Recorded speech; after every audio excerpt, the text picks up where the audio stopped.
Que é um Palmeiras e Corinthians. Muito boa noite, pessoal. Pois é, amanhã tem derby no Allianz Parque. E no programa de hoje você vai ver muita discussão, muita análise sobre Palmeiras e Corinthians e tudo que envolve esse jogaço.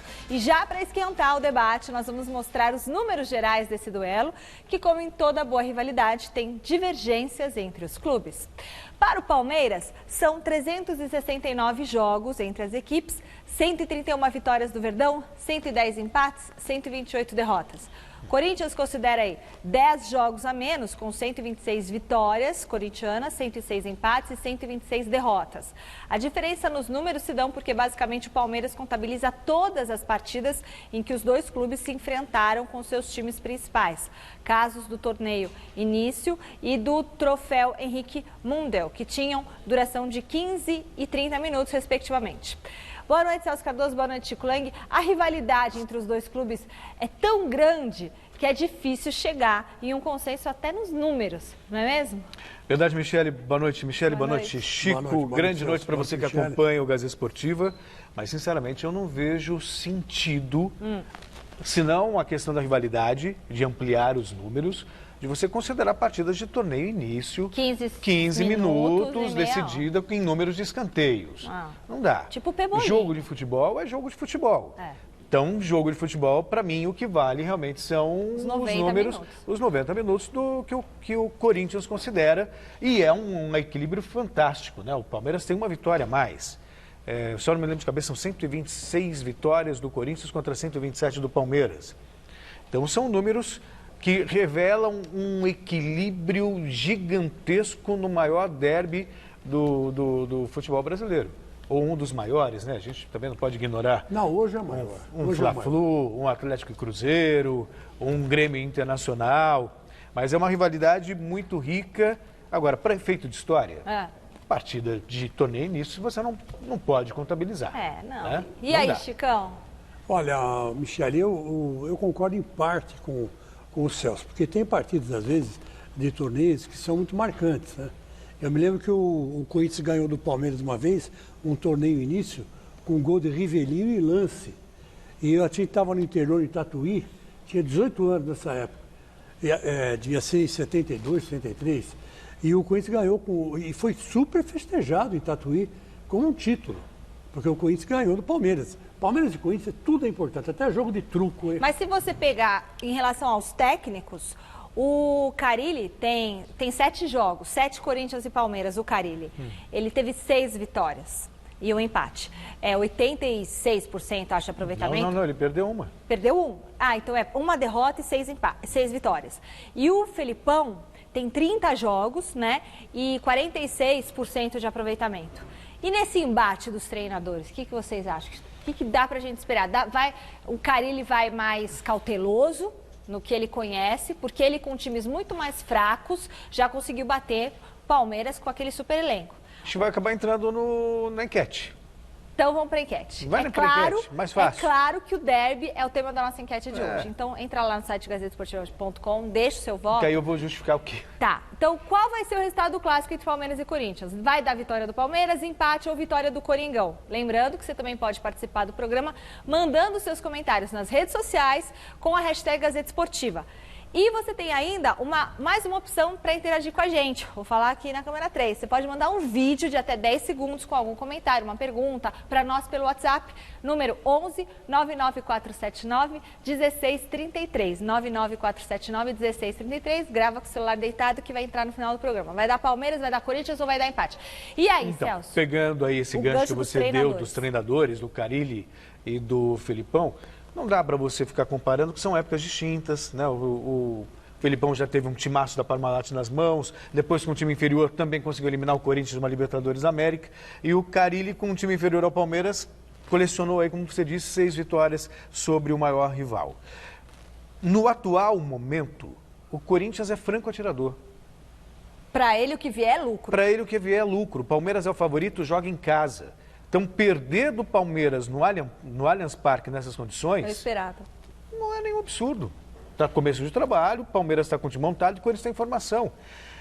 O que significa que a responsabilidade e a pressão vai toda sobre o Palmeiras. O Palmeiras tem obrigação. É o time milionário, é o melhor elenco, atual campeão brasileiro. Vem de 3 vitórias. Se reforçou, tudo mais. E o Corinthians caindo aí pelas tabelas.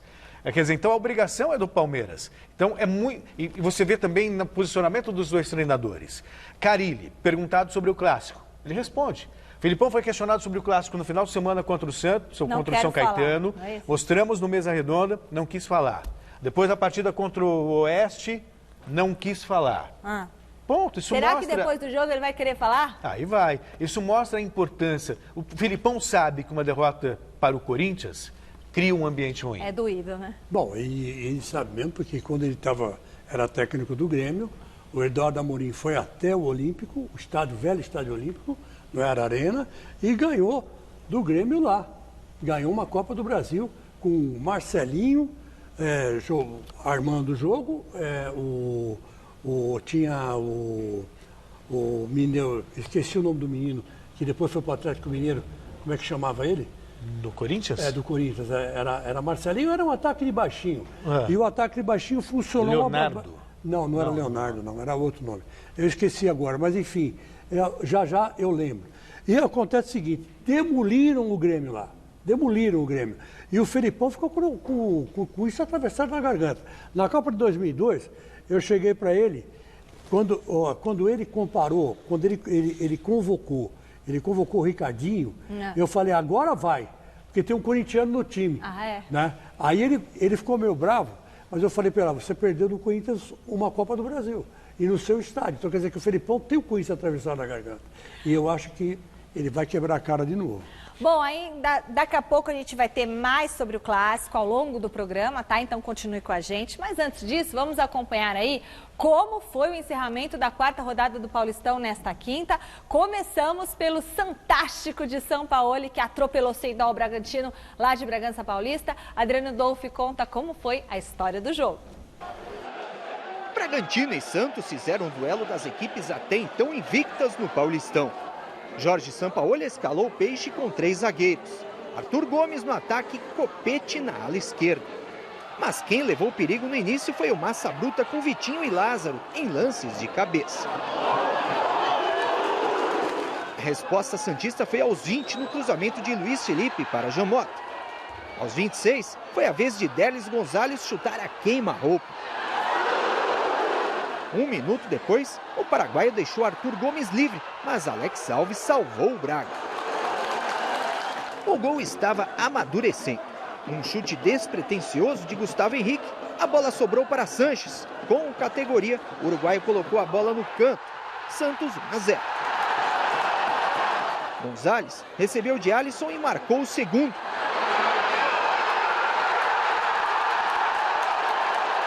Jamota de cabeça fez o terceiro. Tudo isso apenas no primeiro tempo. Depois do intervalo aos 9, pênalti para o Santos. Sanches, de cavadinha, fez o segundo dele e o quarto do Peixe. Wesley ainda descontou para o time da casa. Um Santos avassalador e principalmente com uma cara nova. A ideia é tratar de que nesta sociedade de hoje, onde há muito pouca comunicação entre os seres humanos, tratamos de que o vínculo de comunicação se valorize. Nessa sociedade de hoje existe pouca comunicação entre as pessoas. Nós investimos nessa comunicação sem a bola, sabendo que devíamos nos unir mais durante os jogos. E no Brasil estão os melhores jogadores do mundo. Daqui saem os atletas que estão na Europa, nas melhores ligas. Quando eu cheguei aqui, percebi que faltava uni-los um pouco mais, fazer com que se comunicassem. E é isso que estamos conseguindo. O que faltava era uni-los um pouco, comunicar-se, que rindam e que tenham comunicação, e isso é o que estamos logrando. Com Jorge Sampaoli, o Santos tem o seu melhor início de temporada nos últimos anos. 4 vitórias em 4 jogos, 11 gols marcados e apenas 1 sofrido. Mesmo com um ótimo desempenho, o treinador argentino não tem a pretensão que a sua chegada ao país vá aumentar o nível técnico das partidas jogadas por aqui. Não, eu o que venho acá é Não, estou aqui para falar da condição do Santos. Elevar o patamar do futebol brasileiro, acredito que não estou à altura disso. Vim para ajudar o Santos, para fazer com que joguem um bom futebol, fazer história, tratar bem a bola e atacar muito. Mas melhorar o futebol brasileiro, não creio nisso. Tá vendo? Baita humildade do Sampaoli, porque pode não ser a intenção dele. A intenção dele é melhorar o futebol do Santos, mas isso vai trazer um benefício fantástico para o futebol brasileiro. Porque os técnicos nacionais, os técnicos brasileiros, os técnicos tupiniquins, como você quiser chamar, vão passar a ser mais ousados. Porque o que o Sampaoli faz é trabalho aliado à coragem. É coragem e trabalho. Ou seja, em vez de ele ficar preocupado lá atrás, claro que o time tem uma filosofia defensiva quando não tem a posse de bola. Só que também tem uma mentalidade extremamente ofensiva. Eu não me lembro de ver no futebol brasileiro, recentemente, um time que coloque na área 5 jogadores. No máximo coloca um jogador na área e olhe lá. Eu cansei de ver o Corinthians do ano passado, do ano retrasado, chega na área, tem que voltar a bola porque não tem ninguém na área. O Santos hoje dá gosto de ver. Eu estava vendo o jogo, eu não pude ver o jogo do Santos ao vivo, porque eu estava dando aula. Fui ver o videotape depois, né, em casa de madrugada. Dá gosto de ver a bola, a rapidez, a precisão no passe, as triangulações. E aí, de repente, quando chega ao fundo,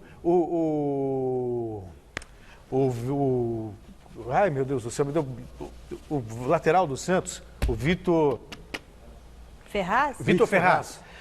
Ele vai por dentro e quando ele vai fazer o cruzamento, você tem cinco caras do Santos na área, muitas vezes um número maior até do que um time que se propõe a ser defensivo. E isso é sensacional, não é por acaso que o Santos tem aí 100% de aproveitamento, 4 vitórias, goleou 2 vezes, pode até oscilar, pode até alternar, mas vai continuar goleando. Vamos torcer para que não seja um cavalo paraguaio, né? Não. Que de repente é um cavalo paraguaio. A gente tá encantado, realmente atrai, é gostoso de ver o Santos jogar, mas vamos torcer para não ser cavalo paraguaio. E o que eu quero dizer é o seguinte, hoje o Sampaoli, ele está mostrando que dá para fazer um jogo ofensivo sem alterar as características do jogador. Ele usa o jogador na posição que ele se dá melhor. É mais ou menos o que o Tite fazia com o Corinthians, quando o Tite foi campeão brasileiro. O Tite fazia isso, exatamente o que o São Paulo está fazendo. Ele conseguia ser defensivo, mas ofensivo ao mesmo tempo. Aquela época que ele usava o Elias, que ele usava o Renato Augusto. Né? Então, quer dizer que não é novidade isso que ele está fazendo, também tem esse lado para pôr. Mas eu acho que realmente o Santos hoje é o melhor time do futebol paulista. E vou mais, é o melhor time do futebol brasileiro. Está jogando um futebol encantador. Agora, é cavalo paraguaio? Não sei. De repente, é um peixe paraguaio? Pode ser. E o São Paulo, hein? São Paulo começou a temporada dando pinta de um ano melhor, já está deixando o torcedor preocupado depois da segunda derrota consecutiva. O algoz do tricolor dessa vez foi o Guarani de Osmar Loz. Número 15. O reencontro de Hernanes com a torcida tricolor começa com ele indo para o banco. Tudo programadinho pela comissão técnica. Hernanes jogaria uma meia hora no segundo tempo. Era importantíssimo ele jogar alguns minutos hoje. A gente sabia que ele ainda não está com o ritmo adequado. O ideal seria ele entrar num jogo em que a gente estivesse ganhando, porque a gente sabe como é mais difícil entrar num jogo perdendo. Mas, enfim, a gente também não deixou de cumprir esse planejamento, de colocar ele, de fazer ele ir se sentindo cada vez mais à vontade para jogar. E do banco de reservas, o Profeta viu o Guarani abrir o placar no segundo minuto de partida. William Matheus.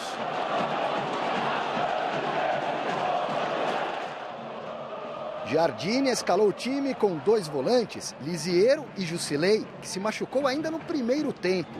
2 pontas, Elinho e Everton. 2 atacantes, Diego Souza enfiado e Pablo se mexendo mais. Sem armação no meio, São Paulo usou e abusou do direito de cruzar bolas na área. Alguns cruzamentos venenosos, outros nem tanto, chuveirinhos. de escanteio, de tudo quanto é jeito. O número elevado de cruzamentos tem a ver também com a característica de ter hoje 2 atacantes de área, isso nos favorecia para os cruzamentos, mas entendo também que muitos dos cruzamentos foram errados, né? Não eram cruzamentos, não eram iniciativas que valiam a pena. Num ou outro lance, o São Paulo colocou a bola no chão, pediu pênalti, mão na bola ou bola na mão, uma em cada tempo do jogo. Nem de bola parada, São Paulo, de pertinho, Kingnaldo balança a trave de Clever. O empate acontece, alarme falso, Pablito na banheira. Na etapa final repete a dose, Pablo malandrinho, assim não vale. Com Hernanes em campo, entrando na vaga de um zagueiro, Jardine procura mais criação, ousadia. O grande reforço São Paulino da temporada manda uma chicotada a queima-roupa. Nenê é outro que entra e não consegue grandes feitos. Pior, com 3 substituições realizadas e lesão de Lisiero, o São Paulo atua nos minutos finais com 1 a menos. Se antes disso, ao menos, o Diego Souza tivesse conseguido, por cima ou por baixo, no mesmo lance, balançar a rede, a história seria outra. Não foi? O Guarani quebrou um super tabu. Não ganhava do São Paulo desde 1997. Já o tricolor acumula a 2ª derrota seguida no Paulistão. Buscará a reabilitação domingo contra o São Bento, de novo no Paca, para depois, na 4ª da semana que vem, estrear na pré-Libertadores fora de casa na Argentina, diante do Tajeres. Jardine, você sabe muito bem onde a corda estoura se os resultados positivos não vierem. Os resultados não vindo, se de repente o São Paulo dá uma vacilada na pré-Libertadores, até que ponto você consegue manter o seu equilíbrio emocional para fazer o trabalho continuar e tentar evitar o que a gente sabe que acontece no futebol? O estar preparado, quando a gente se julga preparado para a função, e eu me julgo preparado para ser treinador de São Paulo hoje, inclui suportar momentos difíceis, suportar derrotas, também não se empolgar nas vitórias. A gente teve 2 boas vitórias no início do campeonato e em nenhum momento vocês me viram empolgado. O importante é a gente ver evolução em algumas coisas e especialmente ir se preparando para o momento crucial do início de temporada, que é os jogos da pré-Libertadores, e quando a gente chegar nas fases decisivas do Paulista, aí sim a gente realmente tem que estar bastante preparado, mas tenha certeza que estou preparado sim para a pressão. Eu acredito muito no meu trabalho e acredito muito no grupo do São Paulo hoje, no nosso trabalho. Eu só espero que os dirigentes do São Paulo também acreditem de fato no trabalho dele, né? No primeiro momento, quando manda embora o Aguirre e efetiva o Jardine, eu quero crer que eles sabiam o que estavam fazendo. Porque se mandar embora logo depois, num eventual tropeço contra a Tajeres, vai revelar que eles realmente não sabiam o que estavam fazendo. Né? Porque quem confia, apesar da derrota, de uma eliminação, vai bancar o trabalho. O lance ontem com o São Paulo, ok, não está jogando o fino da bola, tá? Mas ontem era aquelas noites, Chico, que poderia chutar 1000 bolas no gol. Não ia entrar, não era noite, não era dia, sabe? Não era a jornada do São Paulo. Agora, você não pode, com 5 jogos, já ficar questionando tanto. Você pode questionar a postura do Jardine na coletiva, uma eventual falta de humildade, eventualmente, que aí também é muito subjetivo, uma escalação equivocada aqui e ali. Mas, gente, não dá para você já colocar a corda no pescoço do treinador, ou vence o Tajeres ou está fora. Não é por aí.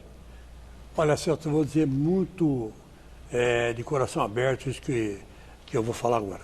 Eu acho que esse começo de campeonato, tirando o Santos, está desastroso para todo mundo. Até para o Palmeiras. O Palmeiras não fez um jogo convincente até agora. Fez um jogo convincente, ganhou, é verdade. E até hoje não perdeu, empatou e ganhou o resto. Mas não teve um jogo que você fala, pô, legal, o Palmeiras está jogando bem. Ao contrário do Santos. Então, o Santos realmente é a grande surpresa. Agora, os outros times grandes, os 13 da capital, estão muito mal. Estão muito mal. Eu acredito que seja a falta de padrão de jogo mesmo. Está faltando padrão de jogo para o Palmeiras, faltando padrão de jogo para o São Paulo e padrão de jogo para o Corinthians. O São Paulo estava muito perto de um padrão de jogo.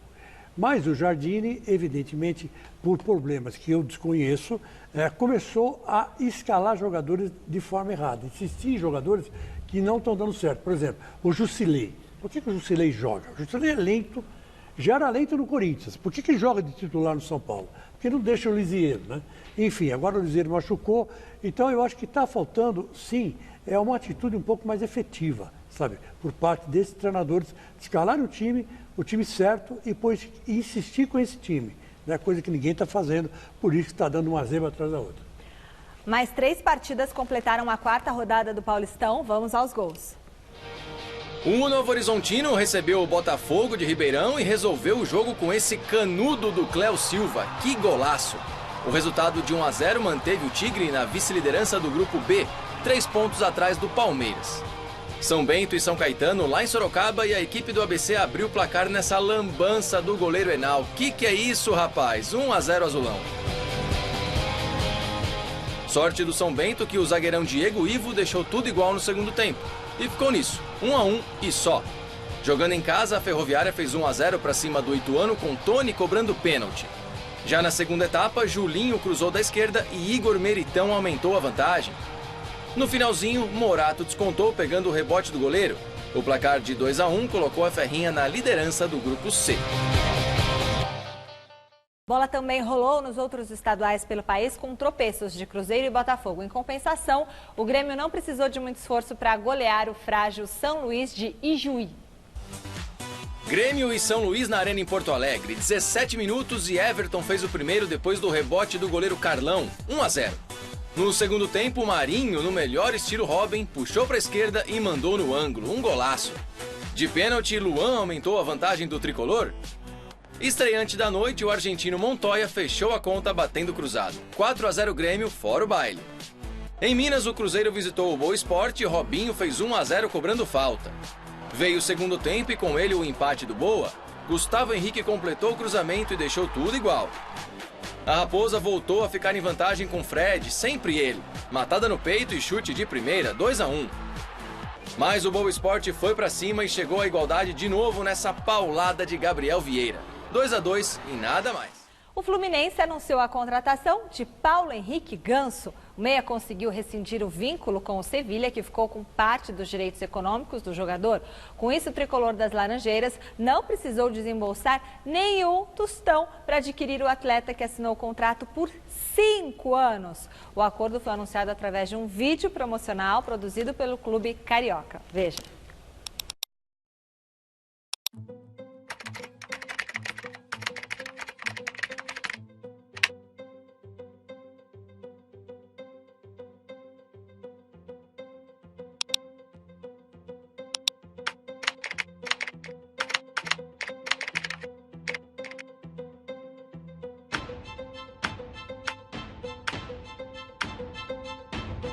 Pronto, agora pode me anunciar. Seja sócio. Ah, que vídeo, hein, gente? Esse vídeo, vergonha alheia, hein? Tinha que estar no Stories. Podiam fazer uma coisa muito mais legal. E da margem é piada, né? Porque é uma lentidão, vão associar a lentidão ao futebol do Ganso. É o seguinte, ó. Aliás, a gente tem que fazer... Conseguiu ganhar do negócio a verde é a cor da inveja. Conseguiu ganhar. Agora, eu preciso fazer... Não, mas o vídeo deu resultado. Vamos ser justos aqui, para a pessoa que teve a ideia de fazer esse vídeo, porque aumentou, me informa um chileno, em 11 vezes a procura para que você seja sócio torcedor do Fluminense. Jesus amado. Agora eu preciso fazer um meia-culpa aqui, antes de falar do Ganso. Eu estava falando do Sampaoli, ele estava falando dos técnicos brasileiros, que faltam coragem. Eu tenho que fazer uma exceção. Essa exceção chama-se Fernando Diniz. Se existe um cara que é diferente no futebol brasileiro quando o assunto é técnico, é o Fernando Diniz. O Fluminense já está apresentando isso também. Goleou aí no meio de semana, tem clássico contra o Vasco. E aí eu fico me imaginando como é que vai se encaixar o Ganso nesse esquema do Fernando Diniz. Bom, ele deve estar de acordo com a chegada dele. Sim, óbvio que está. E você sabe que eu estou com um pressentimento de que vai dar certo. Será? De que vai dar certo. eu acho que a coisa vai funcionar. E ganha o futebol brasileiro, ganha o Ganso, que o Ganso, sabe, ele foi comparado ao Neymar quando surgiu. Aí o Neymar, e o Ganso foi na descendência, sabe? Eu acho que isso até mexeu muito com o psicológico dele. Que ele se machucou, né? Ele se machucou e tudo mais. Eu torço por ele.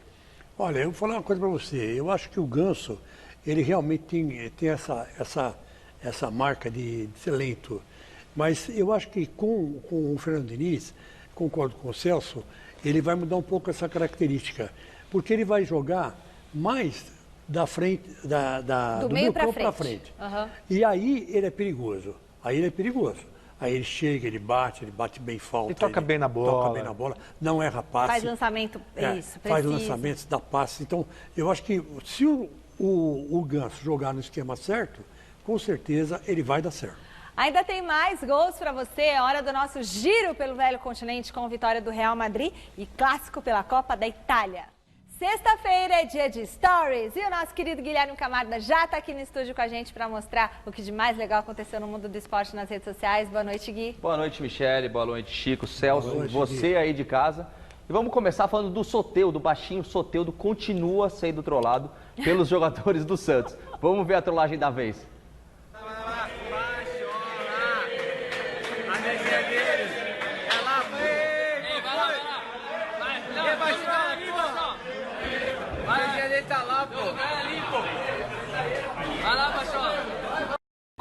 Dessa vez ele ficou um pouquinho mais irritado, dá pra você ver aí no VT que ele já ficou meio assim, mas o pessoal começou a levar ele pra lá. Ele não pode ficar muito bravo, porque ele tem 1,60 m, né? Ele tá quase do tamanho do Celso. Tá quase é verdade, isso é... Ele é um pouquinho mais alto que o Celso ainda. É, ele só é um pouquinho mais alto que você. Olha, que susto, Celso.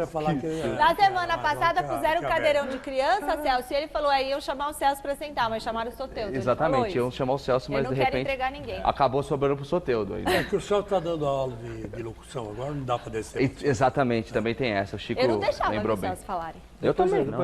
Eu te defendo direto. Olha a cadeirinha que o Soteldo usa. Opa! O Celso Soteldo. Não, o Celso não é baixinho assim, gente. Acho que não. Celso Soteldo? Quanto você mede, Celso? 1,72. 1,61. Não é, Celso, não é, Celso. Eu tô falando? Não, vamos seguir, vai. Vamos, adivinha quem é o próximo do Stories? Quem? Celso Neymar, né? Ah, o Neymar. Neymar. Sempre, mesmo machucado, sempre envolvido com polêmica. Ele foi para Barcelona fazer o exame. E na volta para Paris, olha como ele tratou super bem a imprensa. ¿Qué tal, Ney? ¿Cómo estás? ¿Qué te dijo el médico? ¿Has probado bien? ¿Todavía sueñas con volver al Barça o no? ¿Hablas con tus compañeros? ¿Es verdad que estás llamando al Barça para volver? Me toca los cojones. Nossa. Mais uma vez, muito bravo. Tá vestido igual um pintinho amarelo e depois não mas a questão é a falta de respeito com profissionais que estão lá fazendo o trabalho dele. É um absurdo, cara. Ele não está preparado para ser uma estrela. Não. É impressionante. E ele só ganha mais antipatia de todo mundo, gente. Pelo amor de Deus. Pergunta besta também, né? Não, perguntou se ele tem vontade de voltar para Barcelona. Com dor pra caramba. Tá com uma muleta, um par de muleta se arrastando ali, o cara pergunta se quer voltar. Mas pega e fala, não responde. Eu acho que o direito dele, ele tem o direito de não responder. Tá cheio de jovens jornalistas que não tem simancol. Não só aqui, como lá fora, né? Ué, mas o Chico, veja só. O jornalista nem era jovem. Você tem um repórter aqui que vê o Neymar voltando para Barcelona, aí ele vai perguntar para o Neymar se ele voltaria para o Barcelona e você vai... Eu acho que foi uma pergunta em má hora. Eu acho que é pertinente a pergunta. Eu acho que foi uma pergunta em má hora. A resposta que foi mal educada, típica de quem não tem educação. Eu acho que não, eu acho que ele deu uma resposta até que suave. Se fosse eu, teria mandado. Não enche o saco? Eu acho errado. Eu acho que o direito dele não responder, mas ele não tem que tratar mal ninguém, o Neymar. E não é a primeira vez que ele trata mal as pessoas, assim, principalmente a imprensa. Ele e o pai. Aí depois eles falam, pegam muito no pé do Neymar, Puxou o pai. Se ele tá dando razão pra isso, né? Eu não acho. Vocês querem, Próximo, Gui. meter o pau no Neymar, o único ídolo brasileiro que a gente tem.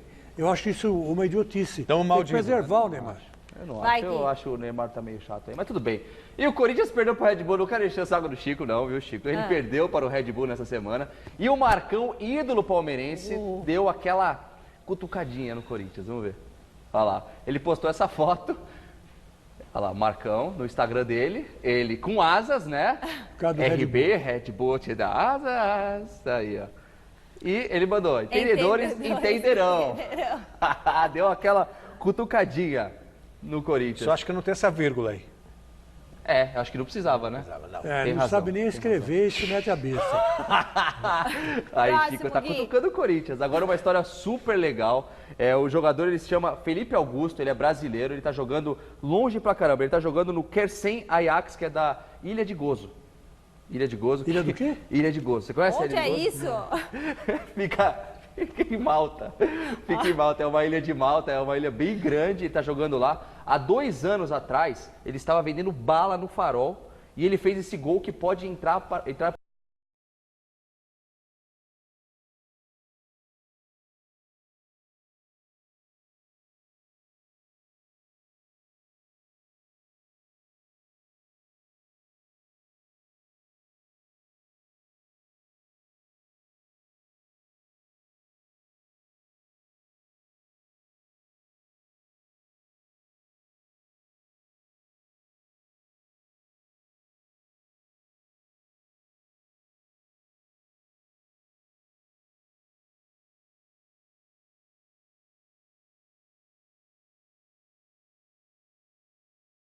Ele é o cara da bala no Farol? Sim, vendia a bala no Farol há 2 anos atrás, ele foi pra lá, pra ele. É uma equipe bem simples, assim, tá até penúltimo lugar do campeonato, mas... Ele foi pra onde? Pra Ilha da onde? De Gozo. Ilha de Gozo. Olha. Falam que é maravilhoso morar lá, né? Não sei, Olha, não posso dizer. É o seguinte... A pessoa tem muito prazer em morar.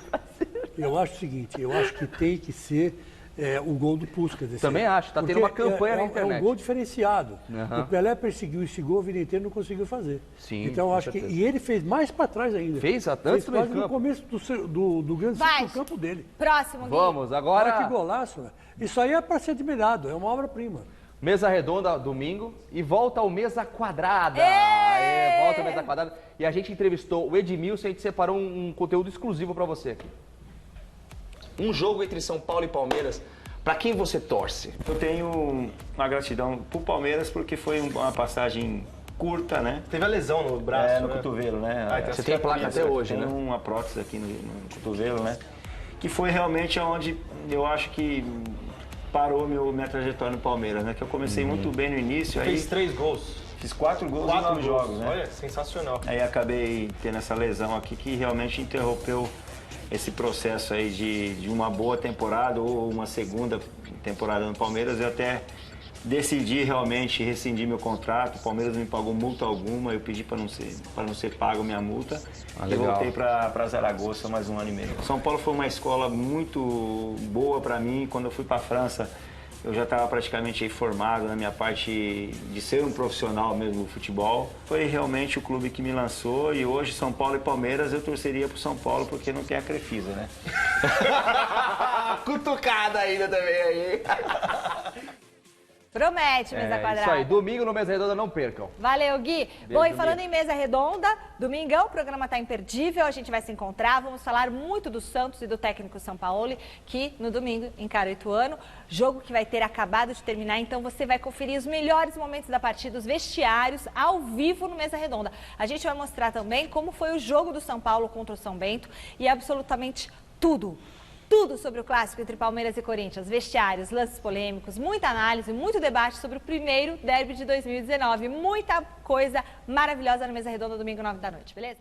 E voltamos falando mais uma vez do São Paulo. Até ontem a preocupação no tricolor era deixar Hernanes em condições para a estreia na pré-Libertadores contra o Talleres da Argentina. Hoje, depois da segunda derrota consecutiva, essas preocupações se multiplicaram. Alexandre Silvestre explica isso pra gente. Além de ensolarada, a manhã de hoje deveria também ter sido tranquila no CT do São Paulo se o tricolor não tivesse perdido ontem a segunda seguida no Campeonato Paulista. Derrotas que tiram o sono, inclusive da imprensa. O treinamento que seria aberto foi fechado e atrasou um bocado, mais de hora. O que estaria rolando lá dentro? Reunião a portas fechadas com os atletas, líderes do elenco, comissão técnica, André Jardini, dirigentes, entre eles Raí. E eu bati um papo informal com algumas pessoas, com 2 fontes que estavam nesse encontro e elas me asseguraram que a lavagem de roupa suja foi muito positiva. Ajustar a rota antes da viagem para Córdoba, na Argentina, estreia do São Paulo na pré-Libertadores contra o Tajeres, quarta que vem, com escala domingo no Pacaembu, diante do São Bento, Paulistão. William Farias, recém-contratado, deve estrear em jogos oficiais, até porque Jusilei, que passou por nós no estacionamento, e Lisiero se machucaram frente ao Guarani. Jardini vai mexer no time para o jogo do fim de semana. Equipe bem alternativa. Se Farias deve entrar, Bruno Pérez, Reinaldo, Everton, Pablo, que jogaram as 4 últimas partidas, serão poupados, entre outros. Essa é a tendência. Escalação, tática, treino, conversa. Já que hoje teve internamente papo reto no São Paulo, que tal daqui para frente jogar mais e falar menos? Já no Santos, o clima tá ótimo e não é para menos, né? Depois de 4 vitórias consecutivas e apresentando um futebol envolvente, até os mais desconfiados com a chegada de Sampaoli já começam a dar o braço a torcer. Mas o treinador ainda quer fazer o time evoluir e o goleiro tem papel fundamental nesse sistema de jogo. Veja na reportagem de Adriano Dolfi. Depois da goleada em Bragança, o técnico Jorge Sampaoli comentou sobre a possibilidade de um rodízio entre os goleiros do Santos. O técnico disse que vai analisar Everson. O conhecemos de vídeo e temos que ver se está à altura do goleiro que temos. Veremos se pode jogar algum torneio, já que teremos muitas partidas pela frente no ano. Estou feliz pelos goleiros que temos, disse Sampaoli. A respeito de Vanderlei, o técnico foi só elogios. Vanderlei nos deixou a sensação de crescimento. Cresceu com a equipe e um fundamento que não usava, afirmou o argentino. O argentino Jorge Sampaoli ainda não sabe a equipe que vai a campo para o duelo contra o Ituano fora de casa. Mas quem não quer sair da equipe de jeito nenhum é o artilheiro do Paulistão. Derlis Gonzalez marcou 3 gols em 3 partidas. O Paraguai afirma estar em um momento importante. Apesar de todo o esforço, estou contente pelo que estamos passando. Em relação ao pedido para sair do Santos no início da temporada, ele despistou. Penso que é melhor falar sobre o que estamos vivendo agora. O que houve lá atrás ficou no passado. Temos que pensar em melhorar a cada dia, afirmou o atacante do Santos. E a gente volta a falar do derby deste sábado no Allianz Parque. O Palmeiras, que acabou de anunciar a permanência de Bruno Henrique até 2023, fez hoje o último treinamento visando o clássico contra o Corinthians. Mas quem acompanhou a atividade esperando pistas sobre os titulares que entrarão em campo se deu mal, viu? A única presença confirmada pelo Felipão é a dele próprio e a do rodízio. O último encontro entre Palmeiras e Corinthians pelo Campeonato Paulista foi polêmico. Era a segunda partida da final do estadual do ano passado. Naquela oportunidade, o juiz Marcelo Aparecido Ribeiro de Souza marcou o pênalti de Ralf em Dudu, mas depois voltou atrás. O lance gerou muita reclamação por parte do Verdão e os dirigentes acusaram a arbitragem de interferência externa para mudar a decisão. No fim das contas, o Timão venceu por 1-0 e ganhou também nos pênaltis, conquistando o título em pleno Allianz Parque. Foi difícil digerir aquilo ali. Mas a gente já deixou para trás, a gente não pode ficar pensando o que aconteceu lá atrás, a gente tem que pensar para frente. Então agora vai ser outro jogo, então a gente tem que pensar nesse jogo. O que passou, passou. Segundo o Thiago Santos, a revolta ficou no passado, mas na época o presidente Maurício Gagliotti, revoltado com o resultado da decisão, chegou a desvalorizar o campeonato. Disse que o Verdão era muito maior do que o Paulistinha, mas o tempo passou e o estadual voltou a ser Paulistão para o Palmeiras. O Felipão já falou já que a gente, quando entra no campeonato, a gente entra para ganhar. Eu mesmo não tenho Paulista, então eu vou fazer de tudo para ganhar. Tenho certeza que todos os outros companheiros têm o mesmo pensamento que o meu. Quase 10 meses depois, Palmeiras e Corinthians voltam a se encontrar em situações completamente opostas. O Verdão chega como atual campeão brasileiro, com o elenco do ano passado não só mantido como reforçado.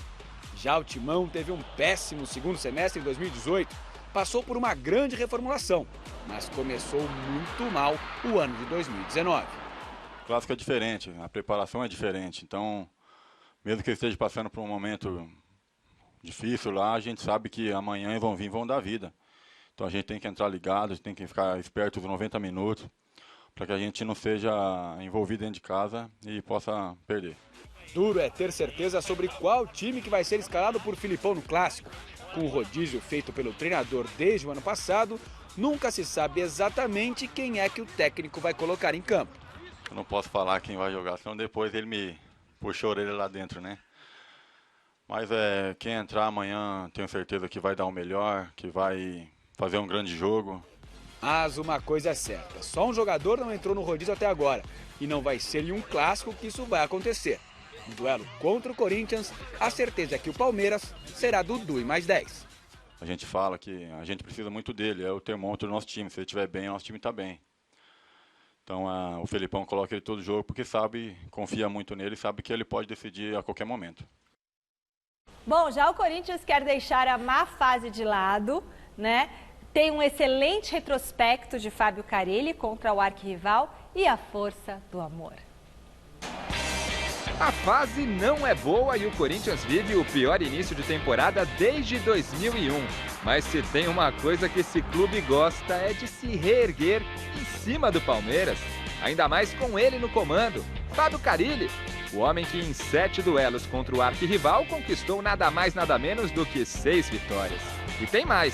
Desde que o treinador deixou o Corinthians no ano passado, o time ainda não venceu um único clássico sequer.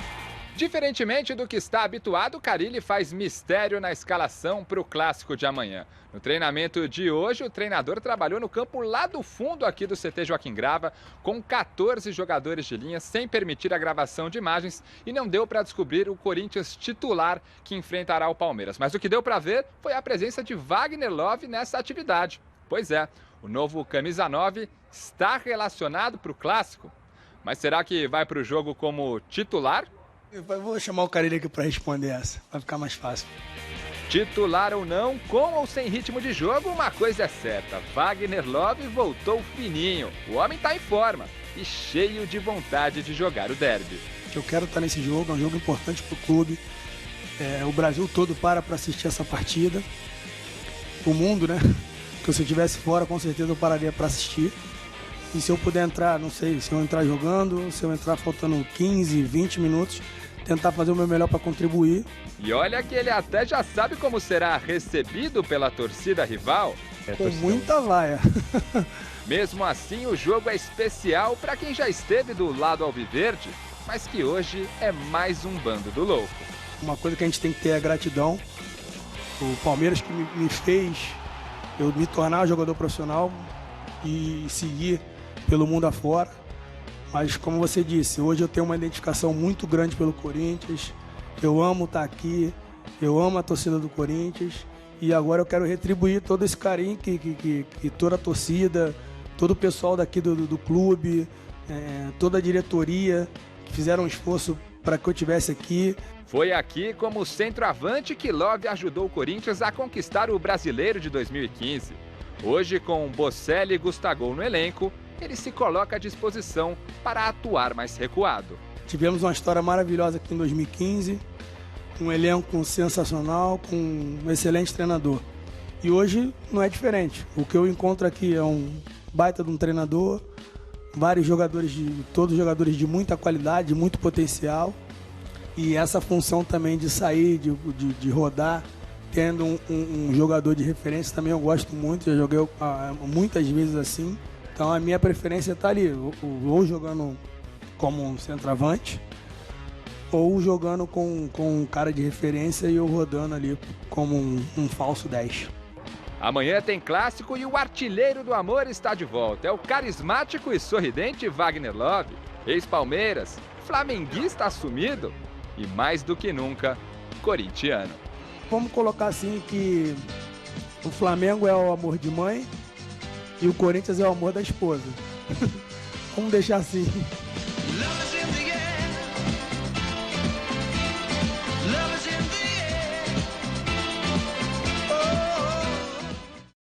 E o Chico Lang tentando justificar, é um amor mais maduro, não sei o que lá, ainda tem amor de pai, de filho, né, e tudo mais, enfim, se saiu bem, né? Bom, o Corinthians é um dos poucos times com retrospecto positivo jogando no Allianz Parque, mas essa vantagem pode acabar amanhã. Preparamos uma arte com os números do derby na nova Arena Palmeirense. Olha só, foram disputados 6 jogos entre Palmeiras e Corinthians no estádio desde a inauguração em 2014, um empate, 2 vitórias do Verdão e 5 gols marcados e 3 vitórias do Timão, que balançou as redes 7 vezes nesses confrontos. E aí, vai ficar tudo igual ou os corintianos seguirão na frente? Essa é uma boa pergunta. Eu repito aqui, o Corinthians é franco atirador. Favorito ao Palmeiras, obrigação de vitória é do Palmeiras, e tudo isso traz uma consequência, traz um peso. Futebol por futebol, os dois estão... Palmeiras tem melhor campanha, é verdade, mas o futebol está ali, ó, pau a pau, né? Só que o Palmeiras tem mais time, isso é indiscutível para mim, Chico. Sobre Bruno Henrique renovar com o Palmeiras até 2023. Olha, eu acho que o Palmeiras está pagando muito. O Bruno Henrique não vale tudo isso. Com todo respeito ao Bruno Henrique, um jogador que eu gosto, jogador que eu vi crescer na Portuguesa, foi reaproveitado no Corinthians, com muita trabalho, 1,5 milhão por mês, ele não vale. Não é isso que ele vai receber. Vai receber, acho que entre 600 e 700 mil. Mas não vale. Ele receberia isso na China. Não vale isso também. Ele fez a opção de ficar, lógico, está adaptado ao Brasil, porque vai morar na China. Agora, ele não vale. Enfim, mas isso é um problema dele e do Palmeiras. Não vale isso. Vai ser cobrado. Não é nem jogador de seleção. Se você pensar, se você parar um pouco para pensar, o Felipe Melo até é jogador de seleção. Não é, Celso? Bruno Henrique para a seleção? Eu, sinceramente, acho que o futebol que ele apresentou no ano passado daria para ir, sim. Acho que tem não para ser titular, mas é uma boa opção. Wagner Love vai fazer gol nesse clássico? Vocês acham que ele começa jogando ou começa no banco? Eu acho que ele começa no banco. E aí, acho que ele começa no banco. Eu não sei, eu acho que o Cari está numa situação tão delicada que vai empurrar a responsabilidade para o Wagner Love. Já que ele está chamando a bola, né? Então, ele está chamando a bola, está falando, ó, deixa comigo, eu estou bem, passa a bola para mim, eu vou jogar, eu faço questão de encarar o Palmeiras, eu isso, eu aquilo. E saiu com essa brilhante frase, né? O Flamengo é amor de mãe e o Corinthians é amor de mulher. Quer dizer, é um amor maduro que ele sente pelo Corinthians. Então, é uma coisa que ele está chamando o jogo. Ele fala, dá a bola para mim que eu vou resolver. Como fazia o Ronaldo Fenômeno. Ronaldo Fenômeno entrava em campo e falava assim, olha, esquece que essa anta desse técnico falou e dá a bola em mim que eu vou resolver. Toca a bola em mim que eu resolvo, Então, quer dizer, é o tal negócio. O Wagner está falando mais ou menos isso. Mas você acha que ele resolve, Chicão? Resolve.